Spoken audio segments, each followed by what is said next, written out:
हमारे चैनल को सब्सक्राइब करना ना भूलें। यहाँ हजारों कहानियां हैं आपके लिए। लेकिन उसने जैसे ही राजकुमारी वसुंधरा का नाम लिया, उस आदमी की आंखें एकदम ही चमक गई और चेहरे पर उसके एक तिरछी मुस्कुराहट आ गई, जो कि अब तक उसके चेहरे से एकदम ही नदारद थी।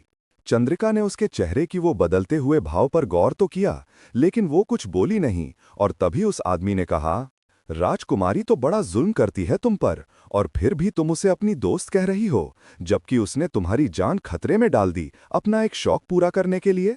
चंद्रिका ने जैसे उसे डांटते हुए कहा, देखो तुम जो कोई भी हो, और भले ही तुमने मेरी जान बचाई है, इसके लिए मैं तुम्हारी एहसानमंद भी हूं, लेकिन फिर भी मैं राजकुमारी के खिलाफ कुछ भी नहीं सुनूंगी।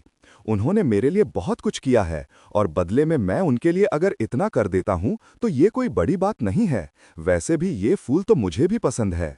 उसे इस तरह से नाराज होते देखा, उसे आदमी ने जैसे बात खत्म करते हुए कहा, अच्छा अच्छा ठीक है, कुछ नहीं कह रहा मैं तुम्हारी प्यारी राजकुमारी दोस्त को, ठीक है। चंद्रिका लगभग भागते हुए उसके पीछे आ रही थी, तो उसके साथ चलने के लिए उसे आदमी ने अपनी चाल भी धीमी कर ली है। उसे भी नहीं पता क्यों उसके साथ ज्यादा देर तक रहना चाहता है, जबकि उसे पता है असल में उन दोनों की मंजिलें एकदम अलग हैं। लेकिन अभी राजकुमारी वसुंधरा का नाम सुनने के बाद से उसे लड़की को कुछ ज्यादा ही दिलचस्पी आ रही है।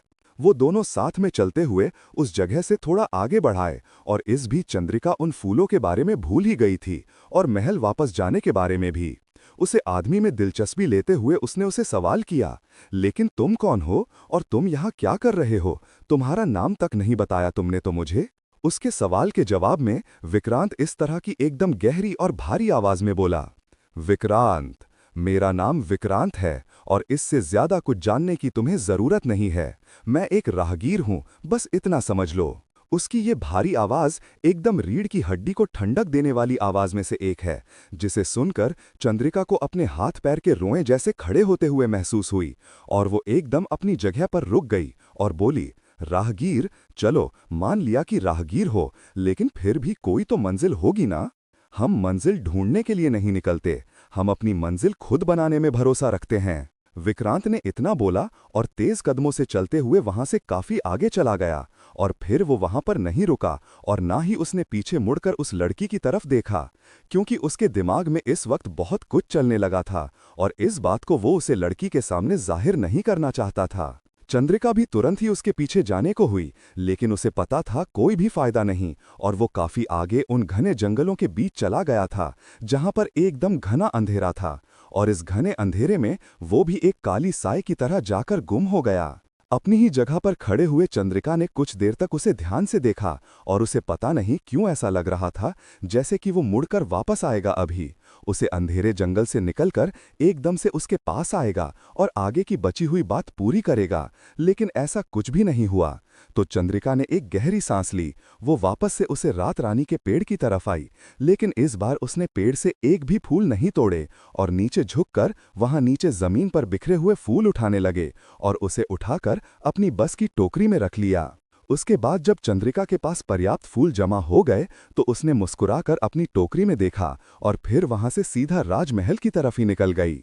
राजमहल में चंद्रिका बगीचे में बने गुप्त रास्ते से महल के अंदर आई, क्योंकि वो वहां से ही बाहर गई थी, और इस रास्ते के बारे में राजकुमारी और उसके अलावा किसी को भी नहीं पता है, क्योंकि बचपन में ही उन लोगों को वो रास्ता मिला था, और तब उन लोगों ने उस रास्ते के आसपास झाड़ियां और बाकी के पेड़ लगाकर उसे रास्ते को अच्छी तरह से छुपा दिया है, और अभी भी उसके आगे काफी सारे पेड़ पौधे उगे हुए हैं, जिससे कि किसी को भी वो रास्ता अभी नजर नहीं आया है, और वो उन दोनों का खुफिया रास्ता है, जिसे सिर्फ वो दोनों ही इस्तेमाल करती हैं इसी तरह से महल से बाहर जाने के लिए। लेकिन वसुंधरा को बाहर जाने की अनुमति नहीं है, इसलिए ज्यादातर चंद्रिका ही बाहर जाती है, कभी उसके किसी काम के लिए, तो कभी उसके लिए कुछ लेने, या फिर जब बहुत दिनों तक उसके पिता युद्ध से वापस नहीं आते तो उनकी खोज खबर लेने के लिए भी वसुंधरा सिपाही को वहां से ही महल में बुलाती है और उस युद्ध का हाल जानती है।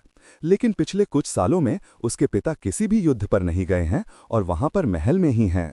चंद्रिका बहुत ही सावधानी बरतते हुए उस रास्ते से अंदर आई, और वहां पर आते ही उसने देखा कि राजकुमारी वसुंधरा दो सेविकाओं के साथ वहां पर खड़ी है। उनमें से एक के हाथ में मशाल है, जिस पर बहुत ही धीमी लौ की रोशनी जल रही है, जिससे कि ज्यादा लोगों की उन पर नजर ना पड़े। लेकिन चंद्रिका को कहीं ना कहीं इस बात का अंदाजा था, इसलिए वो तुरंत ही उस रोशनी की तरफ आई और उसने अपने हाथ में पकड़ी हुई वो बस की टोकरी वसुंधरा के सामने करते हुए कहा, ये मैं आपके लिए सारे फूल ले आई, जितने भी मुझे वहां पर मिले। अब तो आप खुश हैं ना राजकुमारी? चंद्रिका ने राजकुमारी वसुंधरा से पूछा और वसुंधरा की नजरें उसे बस की टोकरी के अंदर रखे हुए उन खूबसूरत से छोटे छोटे सफेद और नारंगी फूलों पर ही टिकी हुई है। और उन फूलों की तरफ देखते हुए वसुंधरा बोली, हाँ, बहुत ही खुश हूं मैं तुमसे। तुमने बहुत अच्छा काम किया, लेकिन इतनी देर कहाँ लगा दी? मैं कब से तुम्हारा इंतजार कर रही थी। चलो अब मेरे कक्ष में चलते हैं, इसके आगे सब कुछ हम वहां पर ही बात करेंगे। इतना बोलते हुए राजकुमारी वहां से आगे बढ़ गई और फिर वसुंधरा और उसकी सेविकाएं भी उसके पीछे पीछे ही वहां से राजमहल के अंदर उस कमरे में आ गई। कहानी जारी है। विक्रांत ने क्यों बचाई चंद्रिका की जान, और आखिर क्या पता है उसे राजकुमारी के बारे में, और क्या मकसद है उसका, और राजकुमारी वसुंधरा इन सब चीजों में किस तरह से शामिल है, जानने के लिए पढ़ते रहिए जन्मों का श्राप। हमारे चैनल को सब्सक्राइब करना ना भूलें, यहाँ हजारों कहानियां हैं आपके लिए। राजकुमारी अपने सेविकाओं और सहेलियों के साथ महल में अपने कक्ष में बैठी हुई है। उन सारे फूलों को बहुत ही खुश होकर देख रही है और उसने अपनी सेविकाओं से उन फूलों के जेवर बनाने के लिए कहा है। और सारी सेविकाओं के साथ मिलकर चंद्रिका भी राजकुमारी के आदेश पर उसके लिए उन फूलों के जेवर बन रही है। राजकुमारी भी वहां पर उनके साथ ही बैठी है, लेकिन ऊंचे आसन पर। तभी राजकुमारी की नजर डलिया में पड़े हुए एक छोटे से पीले और काले रंग के फूल पर पड़ी, जिसकी पत्तियां पीले रंग की थीं और उसकी डंडी एकदम काले रंग की। उन सफेद नारंगी फूलों के बीच वो फूल एकदम ही अलग लग रहा था। ये फूल कितना भिन्न लग रहा है इन सब फूलों से, और इतना सुंदर भी। आज से पहले मैंने कभी क्यों नहीं देखा ऐसा कोई फूल।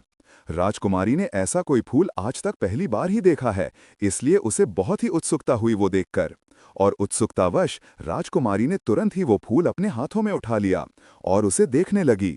लेकिन अलग अलग कर देखते हुए राजकुमारी को कुछ समझ नहीं आया, तो वो उसे फूल को अपनी नाक के पास लेकर उसकी खुशबू सुनने के लिए।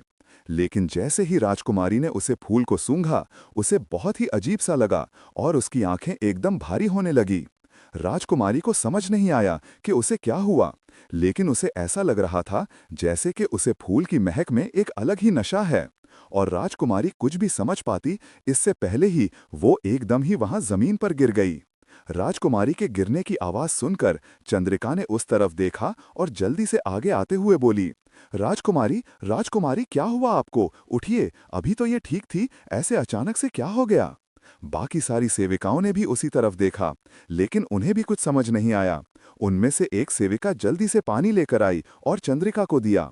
चंद्रिका ने राजकुमारी के चेहरे पर पानी की छींटे डाली, लेकिन कोई भी फायदा नहीं हुआ। राजकुमारी को होश नहीं आया, यहाँ तक कि वो बिल्कुल भी हिलडुल नहीं रही है और वहीं जमीन पर गिरी हुई है। जाओ जल्दी से महाराज और महारानी को खबर करो और राजवैद्य को भी बुलाकर लाओ, चंद्रिका ने उन सेविकाओं को आदेश देते हुए कहा। और उसकी बात सुनकर वो सारी एक एक कर वहां से निकलकर भागीं, लेकिन कुछ वहां पर उसके साथ भी रुक गई और उन्होंने मिलकर राजकुमारी को उठाकर उनके बिस्तर पर रखवाया। राजकुमारी अभी भी बेहोश है और वो फूल अभी भी उसकी मुट्ठी में ही बंद है, जिस पर किसी ने भी ध्यान नहीं दिया।